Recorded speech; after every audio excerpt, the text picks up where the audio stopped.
Hey guys, it's Nic Léobold again, and this is basically another critique of Peter Schiff and his show, the Peter Schiff Show, because honestly, his show is becoming rather tedious, and he keeps harping on the same points over and over again, and his investing recommendations slash philosophy keep basically ignoring the major elephant in the room, and I'm going to explain what I'm saying during this video, like point by point, if I'm successful at it. I hope completely. Um, Number one, he keeps attacking Bitcoin, and he keeps claiming that eventually Bitcoin is going to be worth zero, and like he might actually be right about that because he's right that Bitcoin is inherently worthless and like it has nothing special going for it compared to any other cryptocurrency which is unbacked by real value, such as a real commodity or real gold and silver or any other thing of value that a currency could be backed by. But again, like he's correct that Bitcoin is inherently worthless, and that he's also correct that that governments are never going to accept it to replace government currencies. And there are laws against competing currencies. Basically in most advanced countries, if not all countries. And like whether or not there are laws, which there are, against competing currencies, governments are going to attack competing currencies no matter what the law is anyway. And that was the history of Liberty Dollar. That was the history of competing currencies apparently all over the world, including in Australia, which had alternative currencies, etc. And like, yeah, so obviously governments want their currencies to be monopolies because governments basically are monopolies, or they just become monopolies eventually. um, but Peter keeps ignoring the fact that a lot of people have made a lot of money with Bitcoin and speculating on it and investing in it. And yeah, a lot of people have also lost a lot of money on cryptocurrencies, including Bitcoin.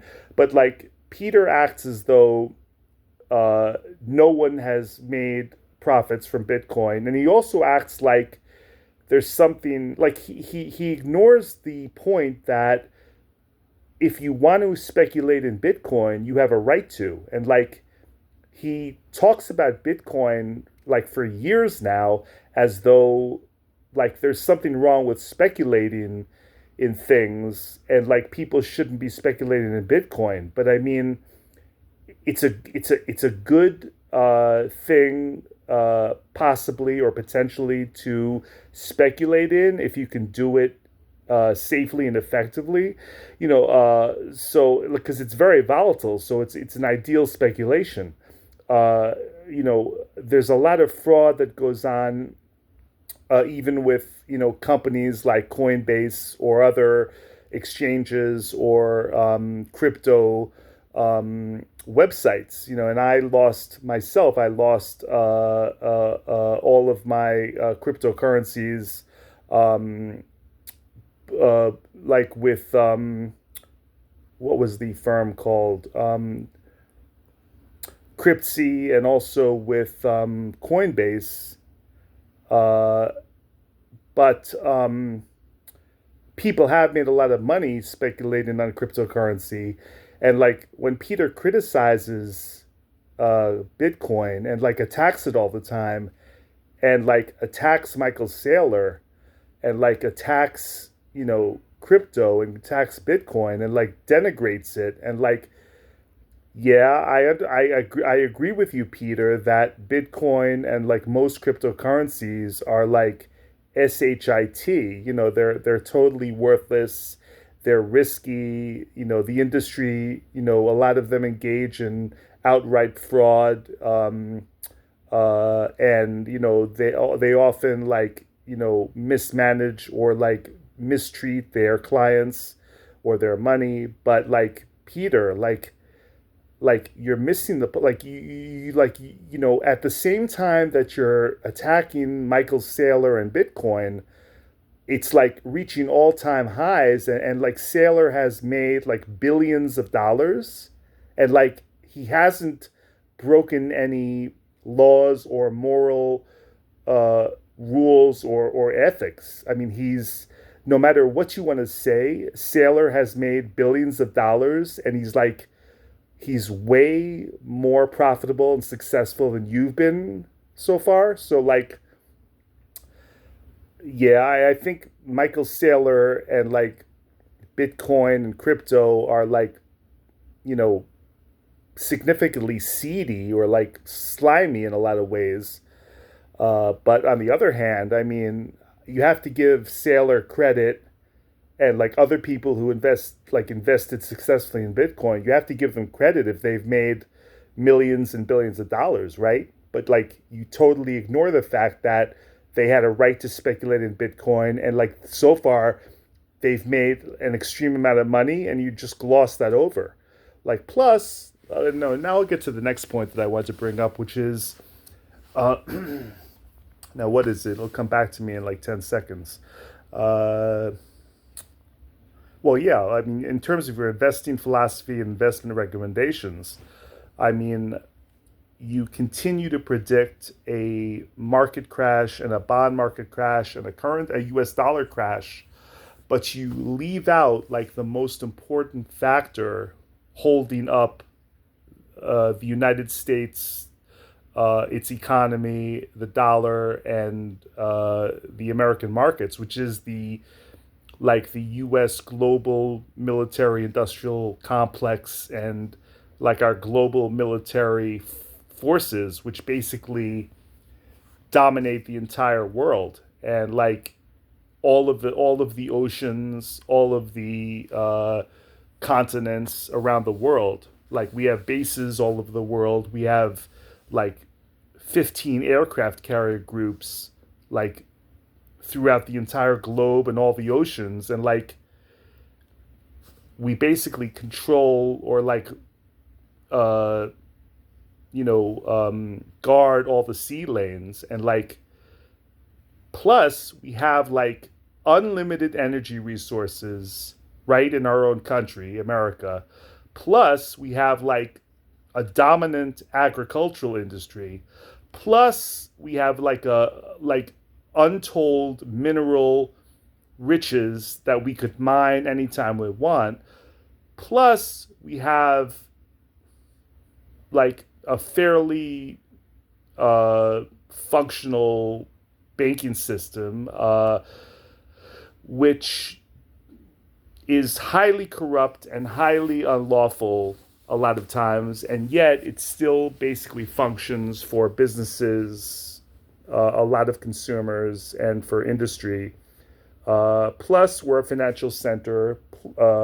Plus, um, uh, we actually have, a workable infrastructure. It's aging, but the more it ages, it means that when we do modernize it, we're going to modernize it with the latest technology and latest, most efficient replacement methods. But anyway, um, the elephant in the room that Peter ignores is the U.S. military, and the fact that basically,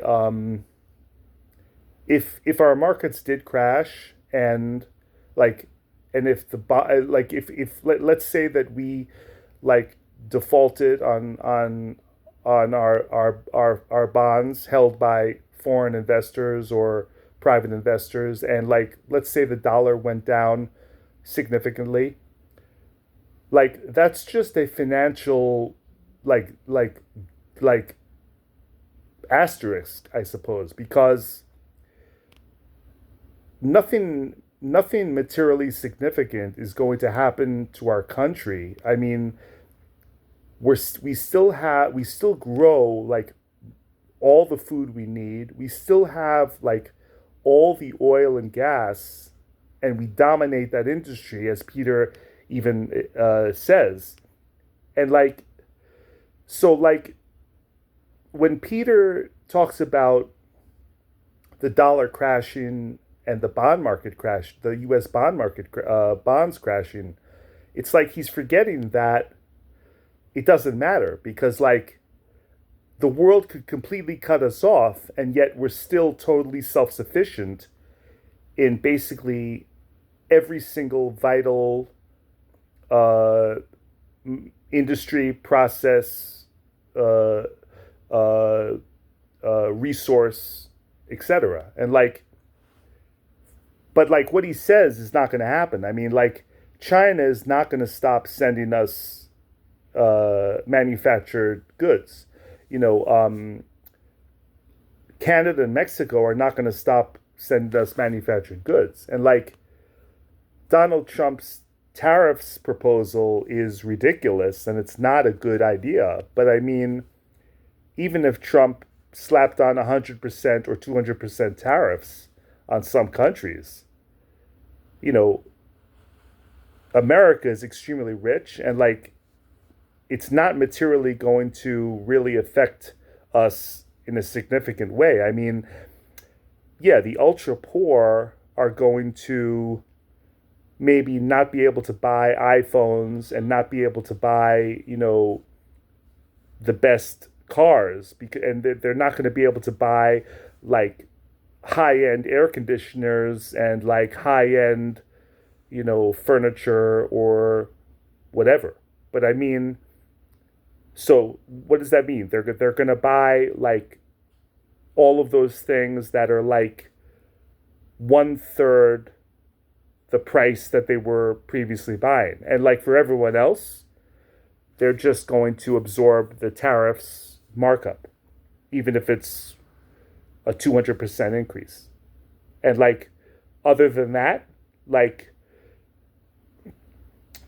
if policies need to change and we need to bring back factories to our country in America, that's what we're going to do. And like, until we can build them, like we're just going to buy. We're you know countries are not going to be able to stop sending us and selling us goods. So like, and like with our military and with all our resources, like we're still going to we're still going to be significantly powerful. And like like look at the United Kingdom and like England and those countries. Like they lost their reserve currency status and they lost their empire. And like, yeah, their people, a lot of them are extremely unhappy. And apparently the UK has extreme economic problems. And yet they're still a very functional, advanced, powerful, rich country in a lot of ways.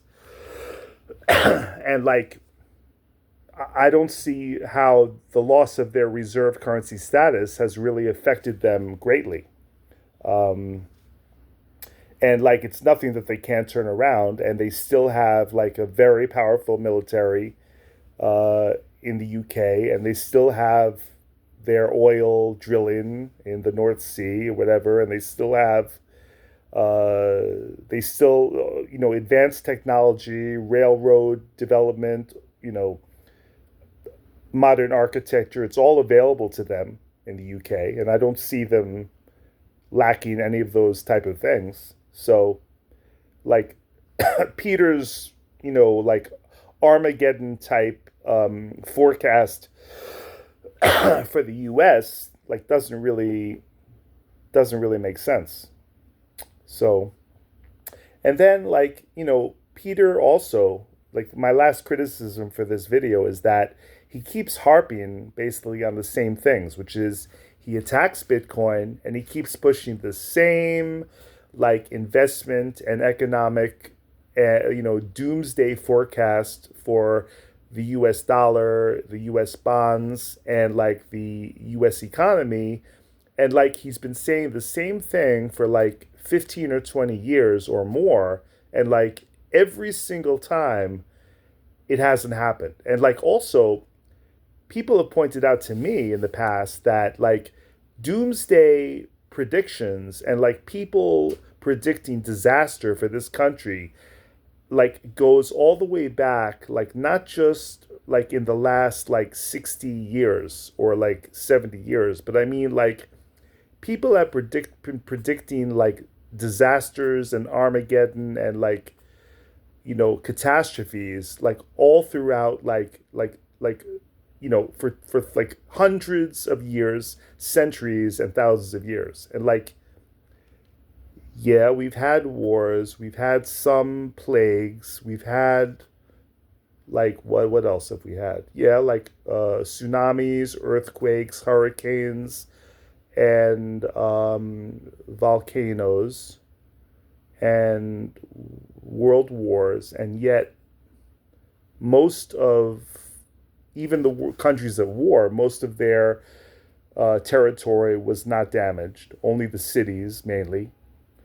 And yeah, like tens of millions of people were killed and murdered in World War II and World War One, etc. But like for the most part, no, like like worldwide catastrophes like basically have not happened.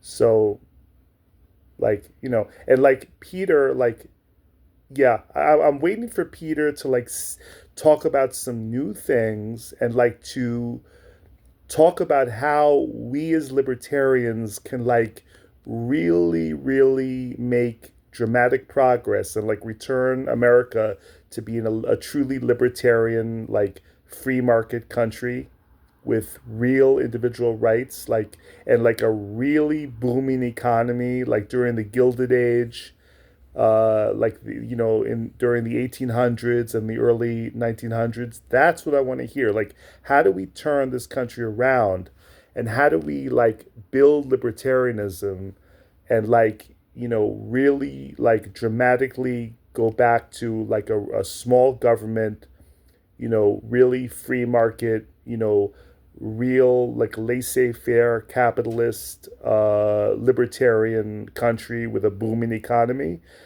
That's what I want to hear. And like along those lines, I want to hear like new stuff that's interesting that involves economics, political economics, libertarian social issues, etc. And like stop attacking Bitcoin, stop attacking people who speculate in it. Stop talking about Michael Saylor like he's, an idiot, because obviously he's not, and he's been right, and like he's already made billions of dollars, and even if Bitcoin crashes, he's still probably gonna be a multi-billionaire, and like he's done nothing illegal. So why are you like denigrating Michael Saylor? Because like he's not the one who's committed fraud. It's like some of the other internet, I mean the crypto players, but not Michael Saylor. But anyway, that's what I basically wanted to say in this video. And like I might have other things to say about Peter Schiff. Like one of my old videos when I was in New Zealand, unfortunately that was my best video criticizing Peter Schiff. However, it got totally obscured audio wise by the wind and like by my microphone somehow, and like the whole video is like just the wind noise, and like my voice is totally obscured throughout the whole video. And then the other video from New Zealand about Peter Schiff, that was okay, but that wasn't as good as the one that where the audio was ruined. But anyway, like I would love to have a show with Peter Schiff, but and like other people, and like I am thinking of like trying to, and like I wanted to interview Noam Chomsky too, and like cross question about multiple issues, including his apparent opposition to our gun rights, and like why he's opposed to our gun rights and our self-defense. I have no idea, because it clearly makes sense to me, but everything I've heard from him about our gun rights, he denigrates, gun ownership, and he never says anything in defense of it. But I wanted to interview Noam Chomsky, but apparently he's not doing interviews. He had a stroke, and like that's very sad. Well, I mean, I don't agree with Noam Chomsky generally, and like his anarcho syndicalist philosophy preference is nonsensical, and I can do a show about that too. But I disagree with him, but I also find his videos extremely educational. Just to listen to a collectivist slash I'm not even sure. Like he basically Noam Chomsky sounds like he's like pro government regulation or pro government solutions or like pro government in some way to solve our problems rather than the anarcho syndicalist that he claims to be. And like I'm not clear that he says he's an anarcho syndicalist and yet he seems to like count on government changing and like solving things, which is a contradiction. Anyway, and I'd also like to have some sports interviews where I interview some tennis players, fellow fencers, fellow tennis players, and maybe some other athletes and like maybe some artists and musicians too. But anyway, that's my video about the Peter Schiff show, and like I hope you enjoyed it, and please contact me if you can, because I do need help and networking because I'm still struggling against multiple attacks from like different directions, including the state and city in New York, and also like several relatives of mine, and like also apparently I've been debanked by like all like my previous financial institutions, and I have to like restore my financial access and get new accounts, and like I'm having trouble with that too, and like and like I also I haven't been paid for the writing that I've done in the past, and like even though I contributed like millions of dollars in PR just myself alone with the PR and the media that I generated for the Libertarian Party and libertarianism, I didn't really make any money, and like I didn't really get any compensation or like uh any gain in terms of money from all my work. And like now when I need help, all the organizations and all my contacts in the liberty movement that I previously contributed so much of, including a lot of money in contributions from that I made to them, like now like they had none of them have really helped me in any meaningful or material way so far. And like I'm getting somewhat of a cold shoulder from those libertarians and like libertarian organizations, and I'm also like running into a brick wall from any attorney or any agency or anything whatsoever having from the legal industry or the legal establishment as a whole. I get nothing but mud pies in the face and like um, open contempt and like sneering rejection from like every single one of them in the entire legal establishment, even including my so-called public defenders, who are nothing more than lazy, mendacious, openly uh, um, openly like unethical and like disrespectful towards me, who's their client, and they're supposed to vigorously defend, and yet they don't. And like, despite my repeated examples of how they could help me, they don't do any of those things whatsoever. And like, so like, something is wrong with the legal establishment in New York, and like everyone knows that there's something wrong with the legal establishment in America as a whole. And like, that's one of the planks of my campaign platform, is to like basically totally deregulate the legal industry and the attorney class. And like, basically, I do want to close the local law enforcement in New York City and just totally close them and defund them. And like, I do want to like basically close all the prisons and all the jails, and and basically convert to a like free market justice system based on free information, like social boycotting or exclusion, and like a system of like being financially responsible for the crimes and damages that you've done. But I mean, prisons and like penitentiaries are like inherently disgusting, and like more than 50%, I'm pretty sure more than 50% or more of all the inmates in all the state penitentiaries and federal prisons are like not guilty, and like basically all they did was like victimless crimes.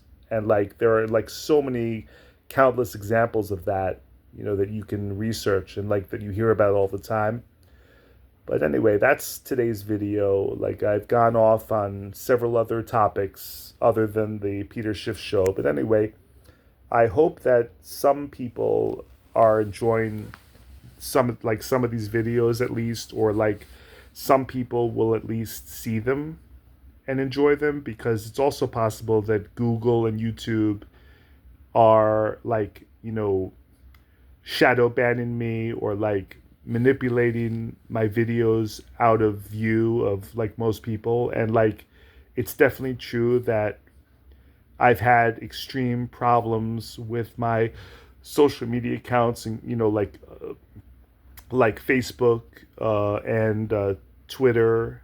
Now it's X. And like, I've like a lot of the work that I've done has either been like deleted, like